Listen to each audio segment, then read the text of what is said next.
seremos merecedores de estar con Él para siempre.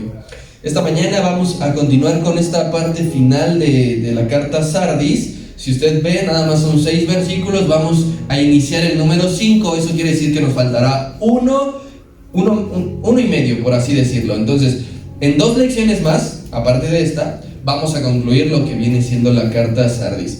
Para el mes de noviembre, si Dios nos presta vida, ya estaremos iniciando la siguiente carta.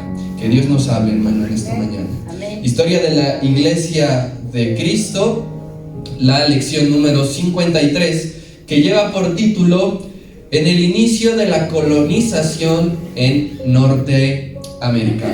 Y vamos a darle lectura a Apocalipsis capítulo 3, de los versículos 1 al 6. Y dice la palabra: Escribe al ángel de la iglesia en Sardis, el que tiene los 7 espíritus de Dios y las 7 estrellas, dice esto: Yo conozco tus obras, que tienes nombre de que vives y estás muerto.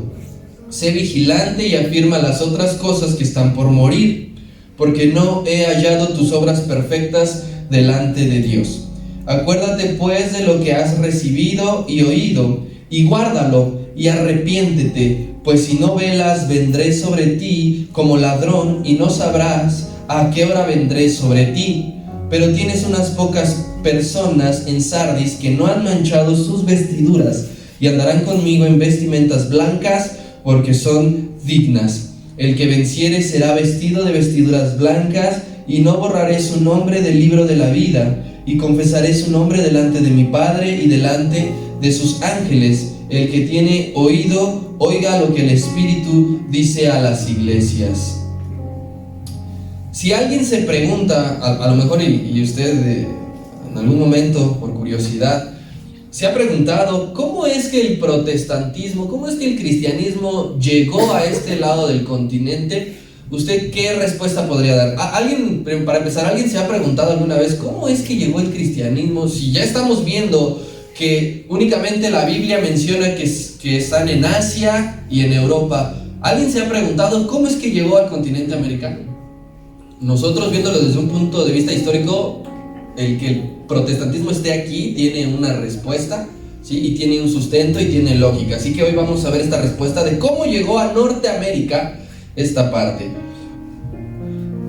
Hay que dejar en claro una cierta disyuntiva, porque si usted ha escuchado la división o la subdivisión que tiene el continente americano, a México se le cataloga como parte de Norteamérica. Geográficamente México está en Norteamérica, pero ya vimos el caso de México cuando se mencionó la colonización por parte de Latinoamérica. Entonces, en algún sentido México estrictamente pertenece a Latinoamérica, pero geográficamente pertenece al continente americano. Cuando llegaron los colonizadores a Norteamérica, no quiere decir, hablamos de los puritanos o de los británicos, no quiere decir que ellos descubrieron las tierras de Norteamérica, porque ya había presencia de españoles, ¿sí? en la parte sur de Estados Unidos, o de lo que hoy concebimos como Estados Unidos. Porque llegan los españoles y conquistan todo Mesoamérica, y recuerde usted que México tenía la mitad del territorio de los Estados Unidos, entonces toda esa parte lo dominaron los españoles. Incluso hoy usted ha escuchado la noticia o la semana pasada del huracán Ian. ¿En qué estado de Estados Unidos tocó tierra? En Florida, ¿sí? Florida fue un estado español primero. O sea, nosotros podemos ver que en Florida se habla más español que inglés incluso, y hay muchísima presencia de latinoamericanos allí. Entonces, el estado de Florida en los Estados Unidos primeramente perteneció a España. Cuando España ya pasa su periodo de dominación y tiene severos problemas económicos, decide venderle Florida a los Estados Unidos por una módica cantidad de, ¿cuánto creen? $5 millones, que hoy para nosotros es una gran cantidad, pero hablando de un terreno, 5 millones es muy poco, ¿no? Entonces, los españoles ya tenían cierta presencia tocando base en los Estados Unidos, pero los puritanos llegarían a otra zona. Entonces, nosotros ya enseñamos hace unas semanas cómo fue que el catolicismo se asentó en toda Latinoamérica. No sé si usted recuerda. Dijimos que por los navegantes, dijimos que por los exploradores, dijimos que por los misioneros, dijimos que por los reyes, tanto españoles como portugueses. La colonización religiosa de este lado del continente ocurrió en el siglo XV.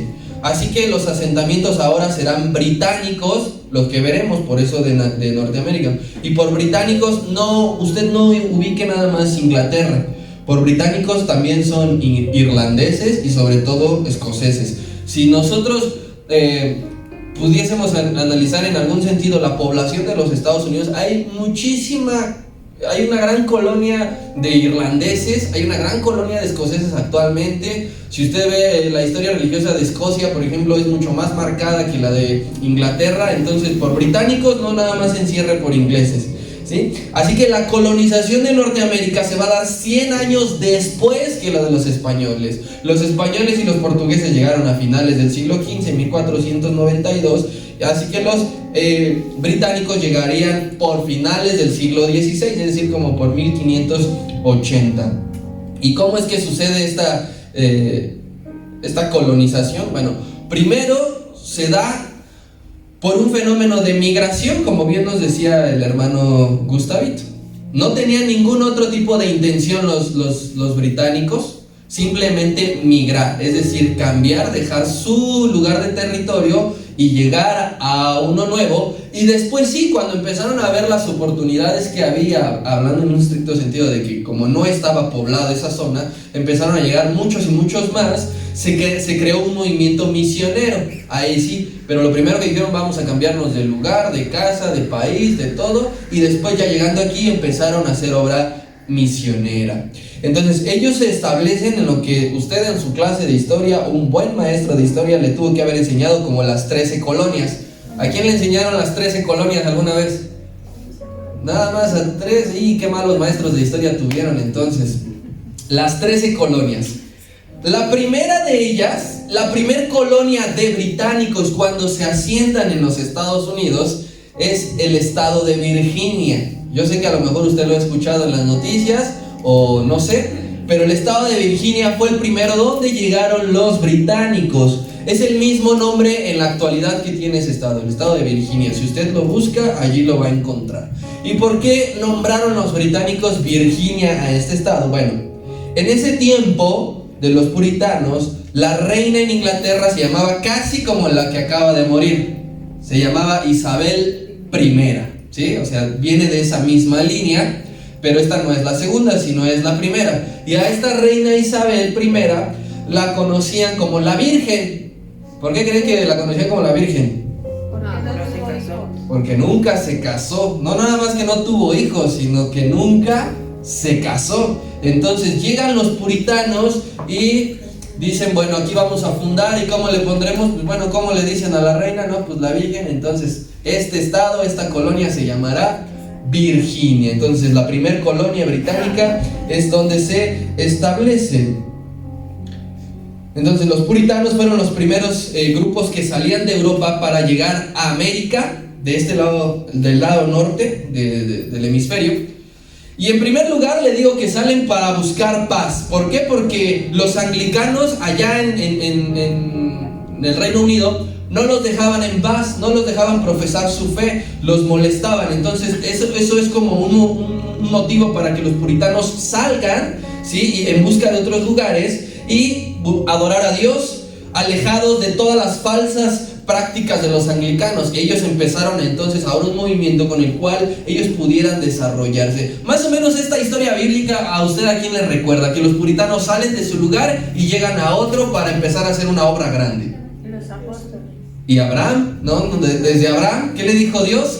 Deja todo. Imagínate los puritanos decir, pero aquí está mi casa, ¿no? Pero aquí está mi familia, pero aquí está esto. Sal de tu tierra, deja tu parentela y ve al lugar que yo te voy a mostrar. Porque esta motivación de los puritanos de decir, bueno, voy a salir para vivir en otro lado, es nada más como que la chapa, pero en realidad Dios tenía un propósito en el movimiento de todas estas personas, porque no se fue nada más una familia, no se fueron 1000 nada más. Imagínense, para poblar, empezar a llenar un nuevo continente, una nueva parte de un territorio, pues se necesita mucho. Empezaron a correr los rumores entonces que del otro lado había un terreno grande, había un lugar donde se podía desarrollar la fe, había un lugar donde ya no eran molestados y podían practicar lo que ellos creían de la forma que lo creían. Entonces empezaron uno y otro y uno a otro. Entonces, a partir de ese momento,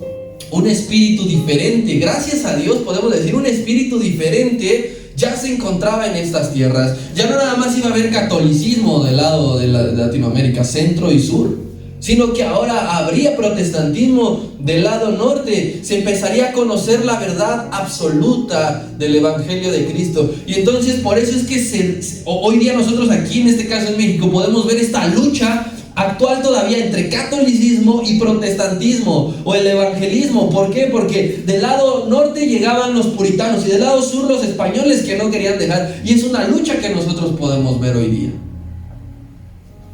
Entonces empiezan a llegar las noticias de que les iba bastante bien a los puritanos, de que ya estaban conquistando nuevos territorios. ¿Y sabe quién los empezó a imitar y a copiar? Los católicos. Dijeron: hay nuevos terrenos, hay nueva gente que sangrar, hay nuevas víctimas. Entonces los católicos imitan esta migración, ¿sí? Los católicos europeos imitan esta migración y ellos también dicen: pues si ellos pueden, nosotros también. Y ellos también establecen y fundan otra colonia, otra de las 13 colonias, y que se llama Maryland. Actualmente todavía se llama Maryland. No sé si usted lo ha escuchado. ¿Y alguien sepa inglés? Traducido, ¿qué sería Maryland? Tierra de casados. Tierra de María, ¿no? Mary, María, y land, tierra, ¿no? Entonces, ¿por qué creen que le ponen así? Pues por su catolicismo. Entonces, nuevamente aquí, no crean que uno y otro se iba a dejar como que vencer o doblegar por el otro. En resumen, mientras los españoles, ya hablando en un contexto general del continente americano, mientras los españoles con el catolicismo, ellos trajeron la explotación. Recuerde cómo los españoles explotaron a los indígenas. Ellos trajeron el saqueo. Recuerden cómo se llevaron toda la plata, todo el oro, hasta el penacho de Moctezuma. ¿Qué está haciendo en un museo de Austria? ¿Verdad? Ellos trajeron la ignorancia. Ellos trajeron la muerte.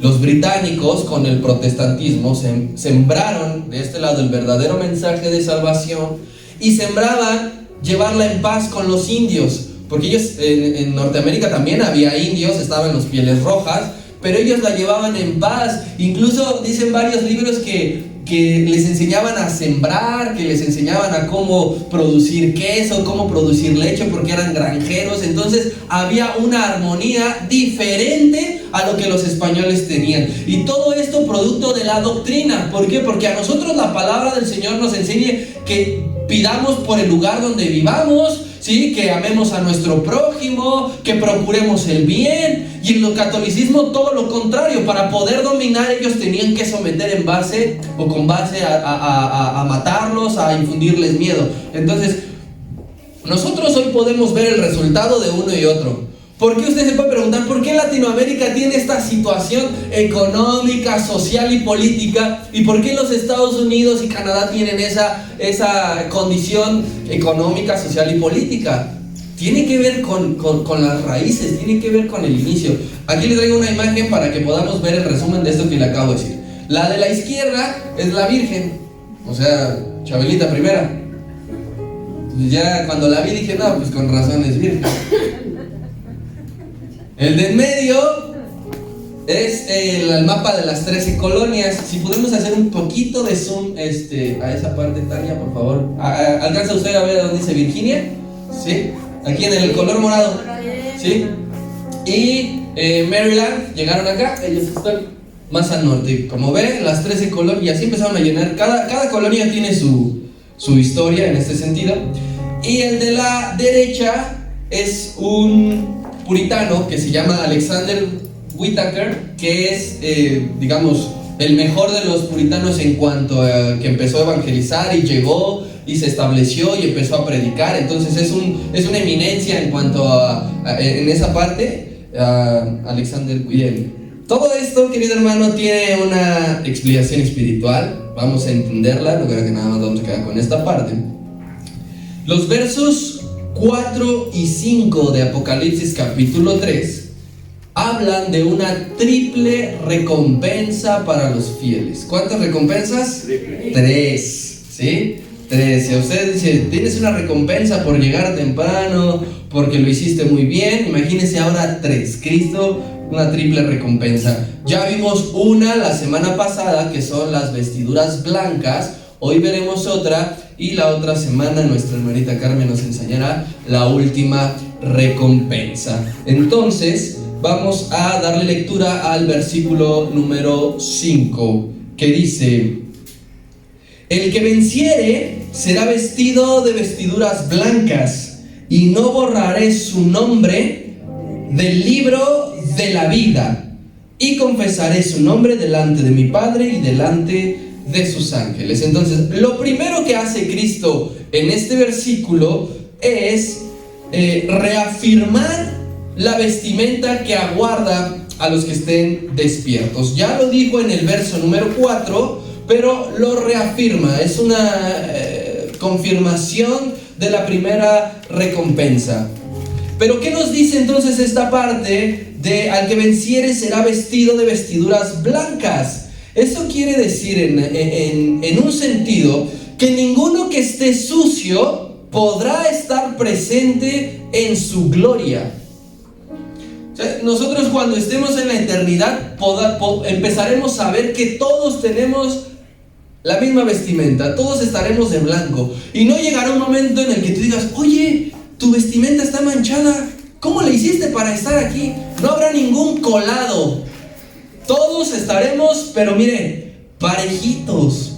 Así que Cristo está reafirmando y diciendo: ¡hey! Motívense, porque yo los voy a vestir de blanco, y no va a haber uno que esté de negro, y no va a haber uno que comió michotes y se manchó, y no va a haber otro que lo tenga roto o arrugado, sino todos estarán limpios y resplandecientes. Esa motivación, querido hermano, era para ese pequeño grupo de Sardis, pero yo le aseguro que en fe Cristo tenía la esperanza de que escucharan los 90% de muertos y que dijera: yo quiero uno como eso, y dejara su vida pasada y dijera: yo quiero también ser revestido, yo también quiero portar esos hermosos vestidos que nos aguardan.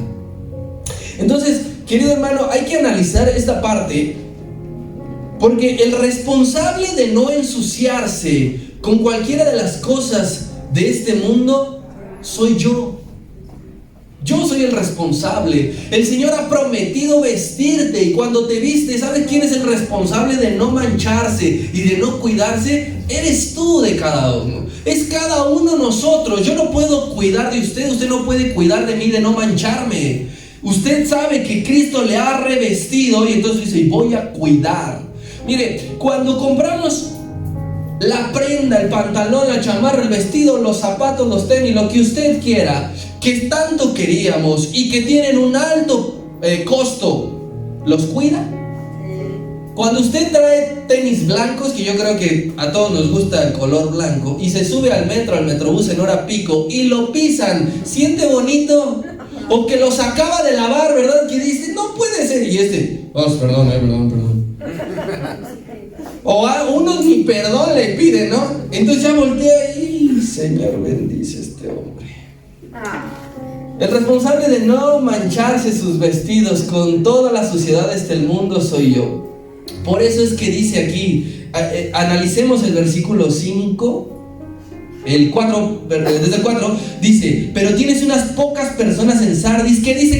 ¿Que no han qué? No han manchado. No está diciendo que no les mancharon, sino está diciendo que no se ensuciaron, que cuidaron sus vestidos.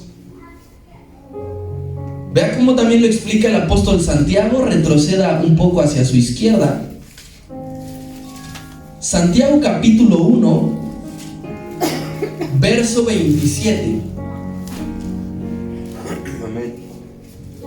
Y dice la palabra: la religión pura y sin mácula delante de Dios el Padre es esta: visiten a los huérfanos, visiten a las viudas en sus tribulaciones. ¿Y qué dice la última parte? Y guárdense sin mancha. Guárdense.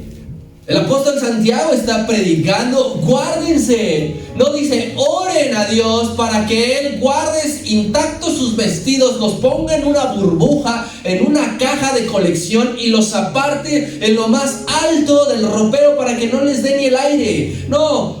Tanto Santiago como Cristo están diciendo: no se manchen. Esa es la verdadera fe, esa es la verdadera fidelidad que Dios va a inspeccionar, a ver y que nota todos los días de nuestra vida. Si nosotros nos dejamos manchar, si nosotros nos manchamos a propósito, Cristo lo sabe. Cristo lo sabe, pero también Cristo sabe cuando cada uno de nosotros hacemos todo lo posible por mantener nuestras ropas limpias y sin mancha. Por eso es que Él dice: ustedes serán dignos, porque no puede decirle digno a alguien que no se cuidó, a alguien que sí se cuidó.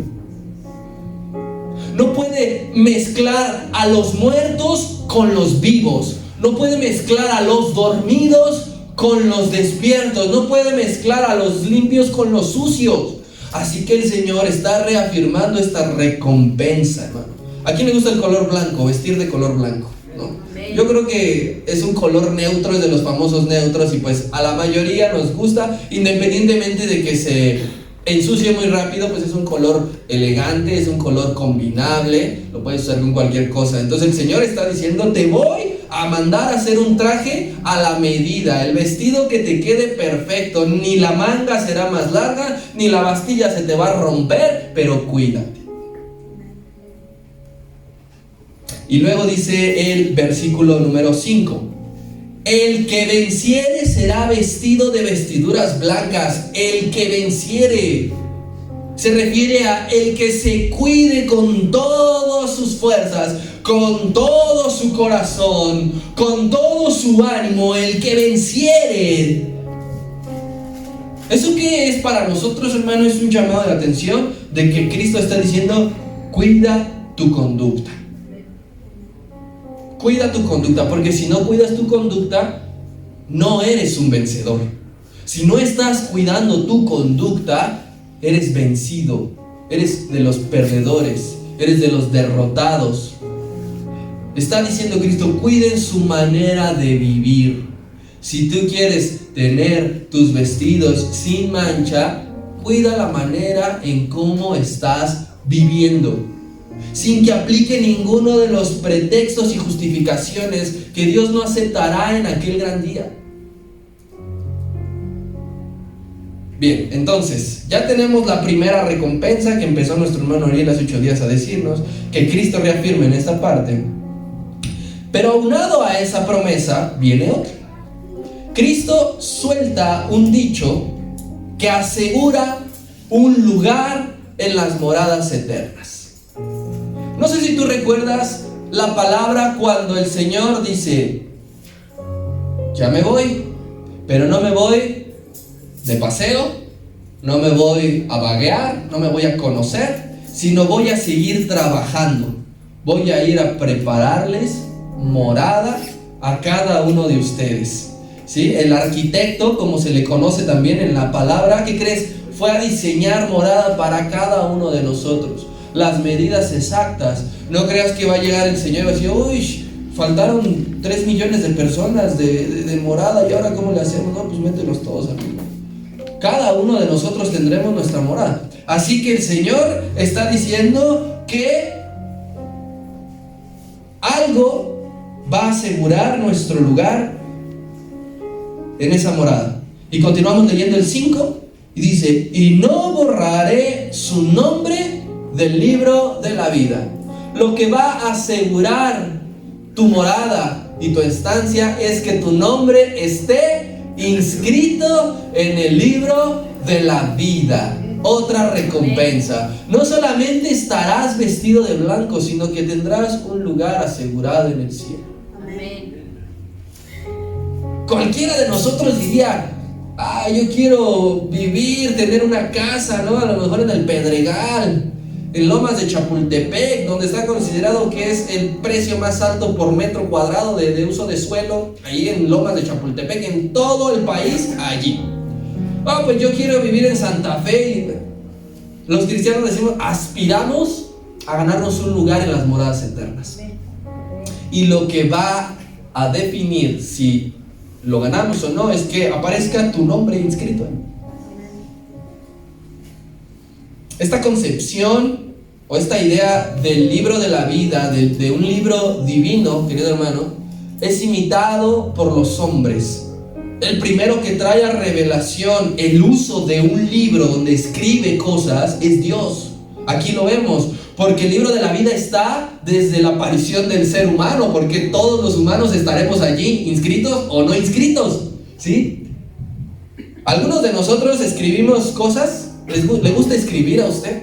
¿Sí? ¿No? A lo mejor usted tiene un diario quizá y escribe las cosas importantes que le pasan o las cosas tristes. Nosotros imitamos esa revelación de Dios de escribir para que las cosas no se nos olviden. Por ejemplo, los reyes de la antigüedad, de los antiguos reinos, también escribían y escribían muchas cosas. Los reyes bíblicos lo hacían.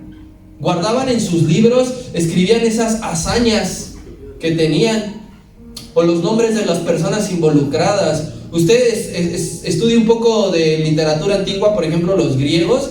Si alguien ha leído, por ejemplo, la Odisea y la Ilíada, se tratan de batallas que ganaron. Cómo escriben de Ulises, cómo escriben de Aquiles. Se tratan de todas esas redacciones que ponen. El libro de las crónicas aquí en la palabra es precisamente un ejemplo de esto. Los reyes mandaban a escribir todo lo que sucedía durante su gobierno. Por eso es que se llama así, primer y segundo libro de crónicas. Y uno de los ejemplos que más fresco debemos de tener, por ejemplo, ¿el rey Asuero hizo lo mismo o no hizo lo mismo? Dice que un día no podía, ¿qué? Dormir. Dice, y ahora para que me agarre el sueño, pues me voy a leer a mí mismo. Sí. Eso. Dije, no, pues cuando yo no puedo dormir en la noche me voy a poner mis videos a mí mismo de YouTube y en 2 minutos ya acabé bien dormido. Entonces el rey Asuero dice, no puedo dormir, ¿cómo le hago?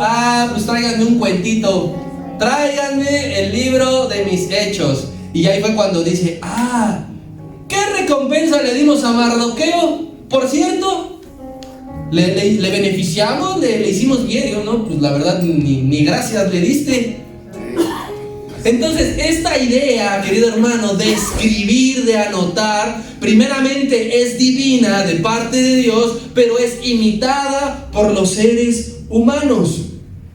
Tanto en el Antiguo Testamento como en el Nuevo está presente esta imagen, este símbolo de un libro y de la escritura.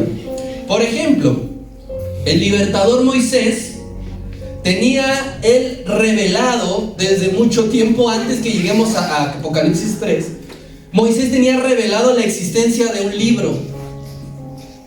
Él había entendido que Dios tiene un libro del cual Dios puede borrar los nombres por las obras cometidas. Fíjese, porque ahorita más adelante lo veremos. Lo que hoy día sigue siendo una polémica, hace miles de años atrás, Moisés lo tenía bien claro, que Dios puede borrar los nombres según las obras que comete cada persona.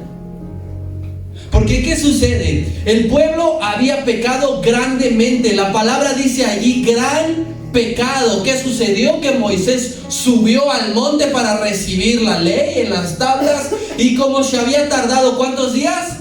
40. El pueblo estaba pero desesperadísimo. ¿Y qué vamos a hacer? Y seguramente ya se murió y no aguantó y le dio un patatús y no sé qué. Oye, pues Aarón, entonces ¿qué vamos a hacer? Y Aarón dijo, pues ni yo sé, pero pues bueno, tráiganme todo el oro que tengan y ahorita formamos algo. Entonces por ese hecho es que sucede esta revelación de Moisés. Y aparte, cuando Moisés baja y ve todo lo que habían hecho, toda la fiesta que se escuchaba, que se enoja y que rompe las tablas de la ley, Moisés no se queda nada más en el coraje de decir son un pueblo de dura cerviz, ¿por qué hacen esto? Sino que en su oración de intercesión le dice al Señor, mira que si no los perdonas, no los perdonas, a mí también quítame. Por eso es que no entiendo hoy día cómo muchas personas dicen que Dios no borra sus nombres. Éxodo capítulo 32. Mira cómo Moisés lo dice. Éxodo 32, versículo también 32.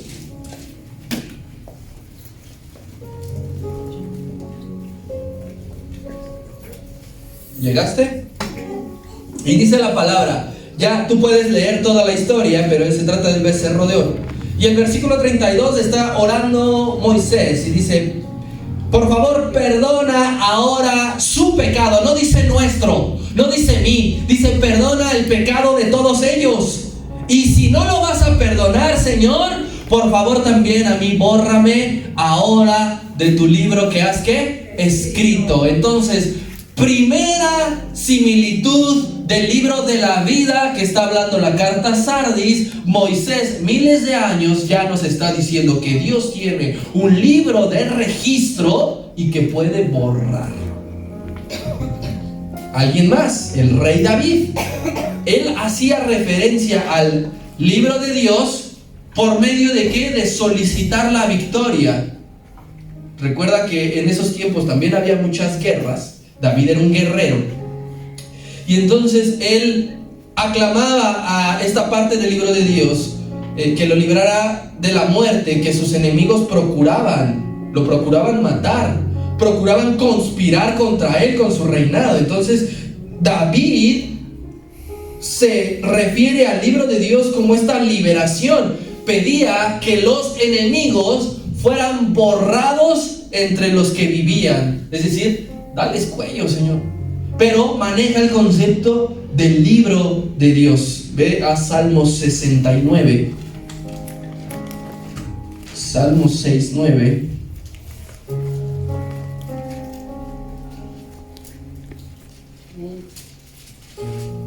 Versículo 28.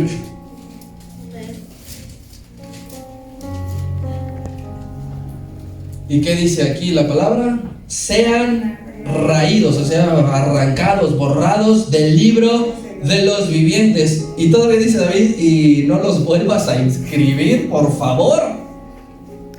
Imagínate, o sea, David estaba en una desesperación que decía, por favor Dios, bórralos de tu libro y que nunca más estén inscritos. ¿Eso qué significaba? Que se murieran, que no fueran salvos, lo que pedía David para en contra de sus enemigos. Alguien más, el profeta Daniel, también entiende esta revelación, pero él la entiende más apegado a lo que nosotros estamos viendo en Apocalipsis capítulo 3, que es como una profecía futura.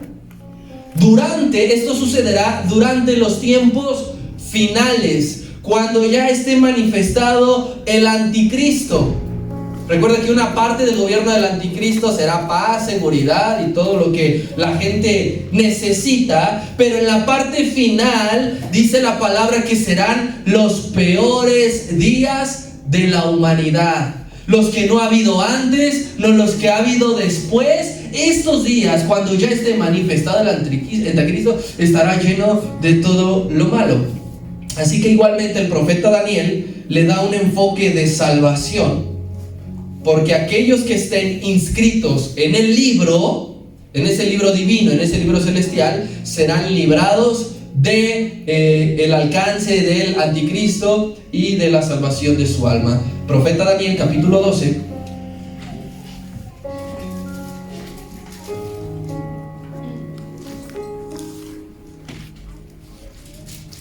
Versículo número 1.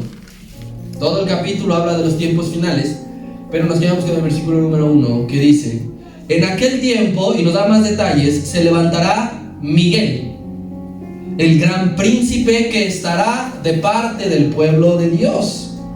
Y será un tiempo de ¿qué? De angustia terrible, cual nunca hubo gente hasta entonces, los peores días. Pero en aquel tiempo no todo estará perdido. Dice, será libertado tu pueblo, todos los que ¿qué? Se hallen inscritos en el libro. ¿Cuál libro? Los que hemos estado mencionando. Y puedes decir, bueno, todo esto sucede en el Antiguo Testamento. ¿Qué hay en el Nuevo Testamento aparte de la carta a Sardis? Bueno, interviene el apóstol Pablo, porque él conoce la bendición de Dios para con su pueblo, de aquellos que le sirven al Señor. Pero no solamente que le sirven, sino que le sirven con gozo, que le sirven con sinceridad, que le sirven con fidelidad. El apóstol Pablo dice, provoca eso, que Cristo inscriba tu nombre en el libro. O sea que mira, hermano, que cuando eso debe de cambiar nuestra manera de servir, porque el apóstol Pablo dice, cuando tú estás sirviendo a Cristo de la manera correcta, eso hace que Cristo te meta en el libro. Y no es que digas, ay, pues otra vez me toca, ay, otra vez tengo que estar, otra vez, ay, qué flojera, ay, otra vez ya me cansé. El que tú sirvas con una buena actitud, dice Pablo, hace que estés presente en el libro. Y estar presente en el libro significa salvación. Tú dices si no quieres servir de la manera correcta. Filipenses 4.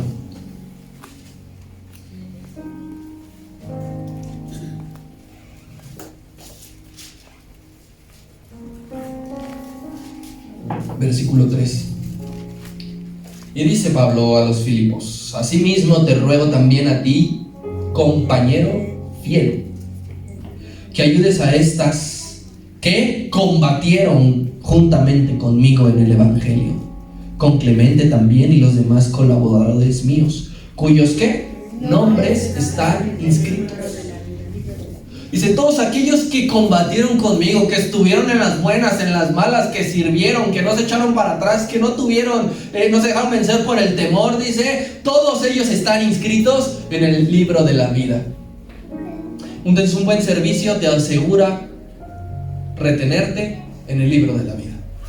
No es nada más entonces que nos cuidemos nuestra conducta, sino es también que cuidemos cómo estamos sirviendo, colaboradores del reino. Dios quiere recordarnos, hermano, lo que consiste esto, lo que significa esto. Quizá algunos enseñárselos porque a lo mejor no lo conocen o no lo saben o no lo tienen bien claro. Pero entonces, la parte del versículo 5 dice que no borraré su nombre del libro de la vida. ¿Qué es el libro de la vida? ¿Qué es? Y yo se lo quiero transmitir o comunicar de esta manera. Es el registro de los nombres de todos aquellos que serán salvos y mostraron lealtad.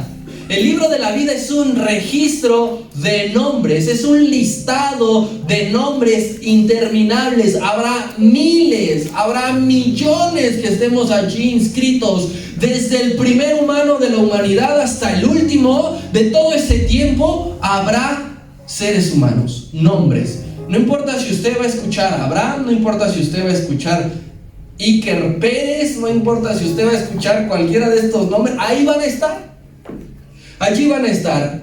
Ese libro de la vida, querido hermano, solo, esto es importante tenerlo claro, solo va a contener el nombre. Solo va a aparecer ahí Soberanes, Rodríguez, Josué Daniel, como la lista de aprobados de un profesor. Aquellos que han ido a la escuela y que los maestros a veces malvados le hacemos de, pues yo quiero que todos se enteren que nadie pasó. Pues empezamos a decir en voz alta la lista, ¿verdad? No sé, digamos Jiménez, González, Ramiro, nos vemos en extraordinario. Y así empieza a mencionar a todo, ¿verdad? Te espero la siguiente semana. Así solamente este libro va a contener esos nombres, los cuales tú vas a escuchar el tuyo, ¡hey, yo estoy! Y te vas a gozar, ¿sí? Amén. Donde serán anotadas las obras que hicimos en nuestra vida, tanto buenas como malas, se van a encontrar en otros libros. Pero en este libro de la vida únicamente vendrá tu nombre.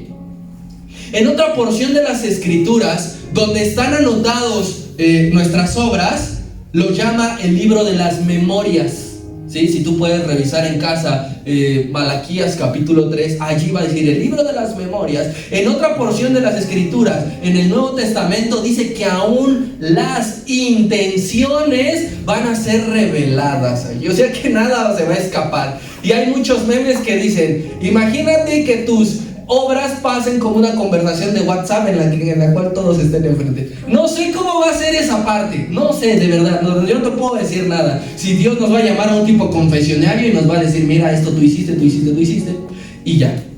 Pero, bueno, en el libro de la vida únicamente estará nuestro nombre y en otros libros estará nuestras obras. Ve Apocalipsis 20. Yo me tengo que apurar un poquito porque ya me ganó el tiempo. Si me tomo 5 minutos más no pasa nada. No. Gracias. De nada. Bien, 20:12 dice así: y vi a los muertos, dice Juan, vi a los muertos, grandes y pequeños, toda la humanidad, estábamos de pie ante Dios. Y dice, los libros, allí habla en plural. No está diciendo, y vi el libro, dice, y vi los libros que fueron abiertos. Y aparte dice, otro libro fue abierto. Allí habla en singular, ese es el libro de la vida. Y fueron juzgados los muertos por las cosas que estaban escritas, ¿en qué? En los otros libros, según sus obras. Entonces, habrá muchos libros, no sé cuántos, ¿sí? Pero uno es el que va a decidir si estás o no estás. Incluso, le digo que esto todo es imitado. Si usted conoce la cultura egipcia, ellos manejan el libro de la vida y el libro de la muerte, imitado de aquí, ¿sí? Bien, segunda pregunta para conocer esto. ¿Qué debemos hacer para que seamos hallados inscritos? Usted no se va a encontrar inscrito si tuvo muchos reconocimientos académicos. Usted no se va a encontrar inscrito si supo hacer 10,000 guisados de comer. Usted no se va a encontrar inscrito si tuvo de 5 novias para arriba. Usted no se va a encontrar inscrito si ganaba 4,000 pesos quincenales. ¿Qué hay que hacer para estar inscritos? ¿Sabe qué?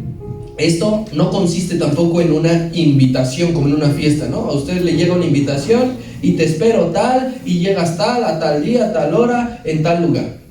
La única manera de encontrarnos inscritos es creer en Jesucristo. Es arrepentirse de nuestros pecados. Es ser bautizados en agua.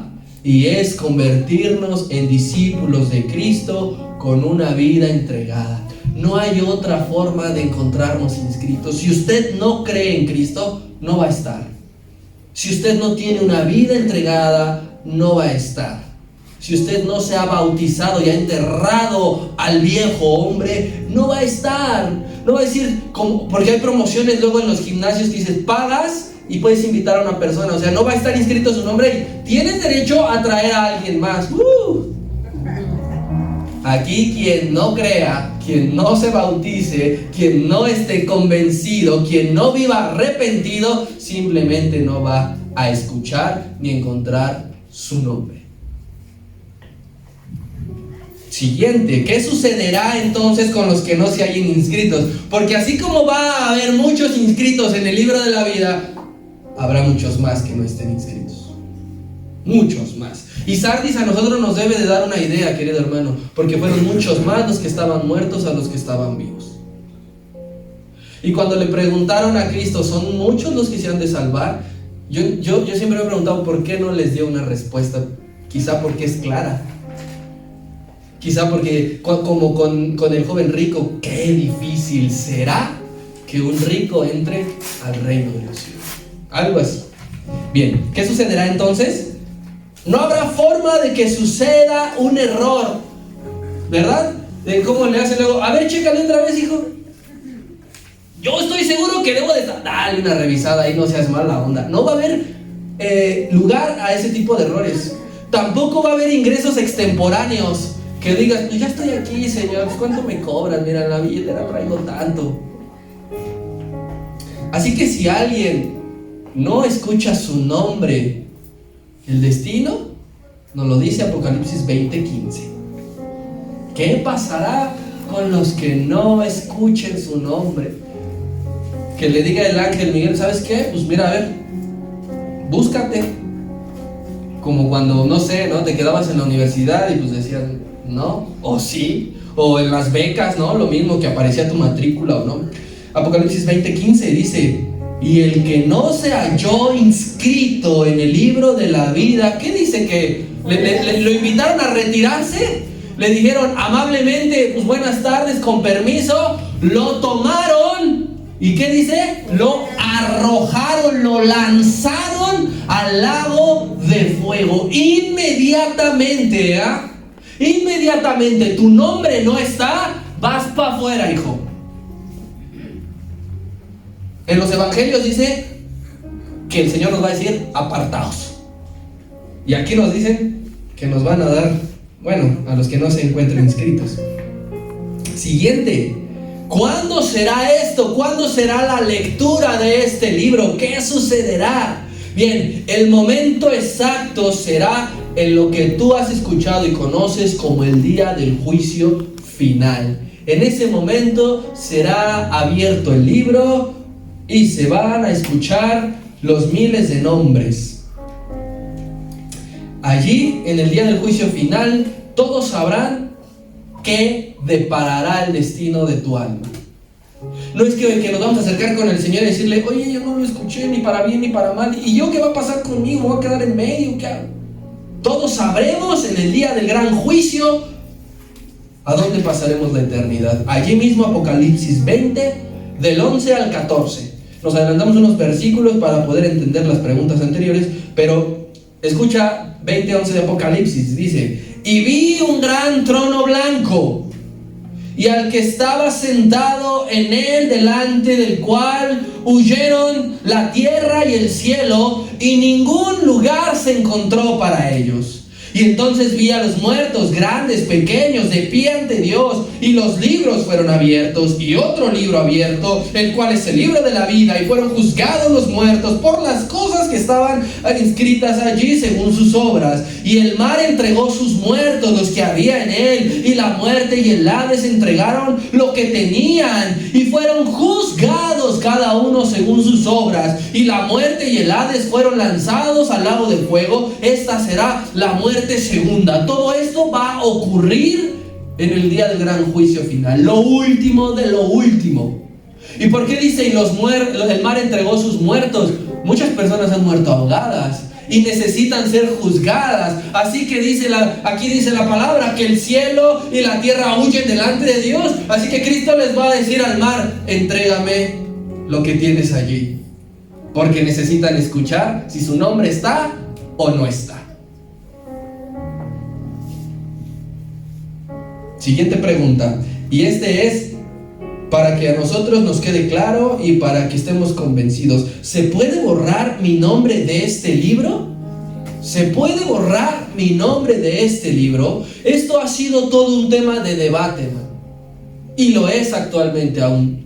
Y a lo mejor tú lo has escuchado. Y no solamente de debate, es un tema de división. Es un tema de división. Si tú en tu casa puedes estudiar lo que son los arminianos, estúdialo. Esto ha sido un motivo de ataques durante muchísimo tiempo. El hecho de, ¿se borra o no se borra mi nombre del libro de la vida? Vamos a tener estas dos posturas. Bien es cierto, querido hermano, que tus obras no te van a salvar, O sea, tú no vas a decir, bueno, yo me voy a portar muy bien para que sea salvo. La palabra dice que la salvación no viene por obras, sino es por fe. ¿Sí? Es mera gracia de Dios que seremos salvos. Y también otra porción de las Escrituras dice que Él ya conoce a los que han de ser salvos. Él los tiene bien identificados. Pero sí es posible estar y después ser borrado. A pesar de que el Señor ya nos conozca, porque Él ve el futuro y Él está en el futuro y Él por eso ya lo sabe, y que la salvación no es por obras, sí es posible que tu nombre o el mío sea borrado. Y no lo digo yo, querido hermano, no lo digo yo, no lo dice cualquier hombre del cual quizá podemos dudar, lo dice Jehová, lo dice Dios mismo.